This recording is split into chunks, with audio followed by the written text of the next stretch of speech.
मैं हसमुख अल्बम संघ मंत्री छू।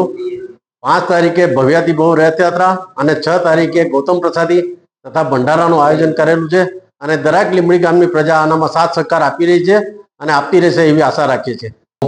પરેશભાઈ ધોકાપા, લીંબડી સંઘ અધ્યક્ષ। લીંબડીમાં શાંતિનાથ દાદાનું ભવ્ય જિનાલય તૈયાર થઈ ગયું છે। તેની શાંતિ પ્રતિષ્ઠા મહોત્સવ 30 તારીખથી 6 તારીખ સુધી થવાની છે। તેમાં બહુ દંડાવત પૂજન, અનેક પૂજનો થશે, વિધિ વિધાન થશે, રાત દરબાર સજાશે અને સકલ 8 દિવસ સકલ સંઘનું સ્વામી વાત્સલ્ય અને અનેક પ્રોગ્રામો થવાના છે। અને છેલ્લે દિવસે નગર 84 અને ભંડારો, આખા ગામના દરેક સમાજનો એક ભંડારોનું આયોજન કરેલું છે। અને આ પ્રતિષ્ઠા મહોત્સવમાં લીંબડી ગામના જૈનેતર દરેકને ઉત્સાહપૂર્વક ભાગ લે છે અને બધાને પ્રતિષ્ઠા મહોત્સવમાં ઉત્સાહ બહુ છે।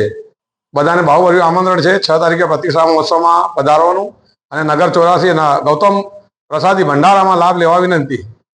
હું પ્રકાશચંદ્ર ઉદેશમ ભણસારી, જે સંઘના 25 વર્ષ સુધી હું અધ્યક્ષ પદે રહ્યો અને એના પછી અમે પરેશભાઈ ધોકાને એ પદ આપ્યું। તે વખતે સંઘરત્નની પદવી મને આપવામાં આવી અને તે વખતે પછી એના પછી અમે પરેશભાઈ ધોકાને અધ્યક્ષ પદે જાહેરાત કર્યા। એના પછી મેં 75 વર્ષ પહેલાં એક દેરાસર, નવું દેરાસર બનાવ્યું હતું પ્રતિષ્ઠા। તે વખતે અંજન સલાકા પ્રતિષ્ઠા થઈ હતી। એના પછી તે વખતે ઘર અમારે 20 થી 25 ઘર હતા।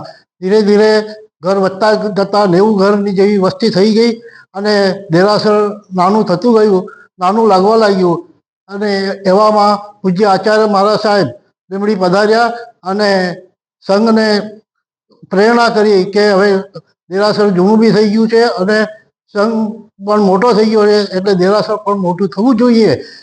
એ વાત સંઘે સ્વીકાર કરી અને પૂજ્ય મહારાજ સાહેબની નિશ્રામાં જ ખાતમુહૂર્ત કરાયું, શિલાન્યાસ થયું અને પૂજ્ય મહારાજ સાહેબની નિશ્રા અને સંઘની અથાગ મહેનતથી આજે અમે ભવ્ય દેરાસર બનાવી અને આજે અમે હવે એની પ્રભુજીની પ્રાણ પ્રતિષ્ઠા કરવા જઈ રહ્યા છીએ।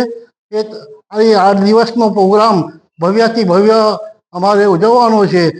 એમાં 6ઠ્ઠી તારીખે પ્રભુજીને પ્રાણ પ્રતિષ્ઠાનો મહોત્સવ અથા ખૂબ જ ઉલ્લાસ અને ઉત્સાહપૂર્વક થવાનો છે અને પ્રભુજી ગાદીનસીન થવાના છે। તે દિવસે દેરાસર પર ધજા, કળશ અને પ્રભુજી બિરાજમાન થશે। એ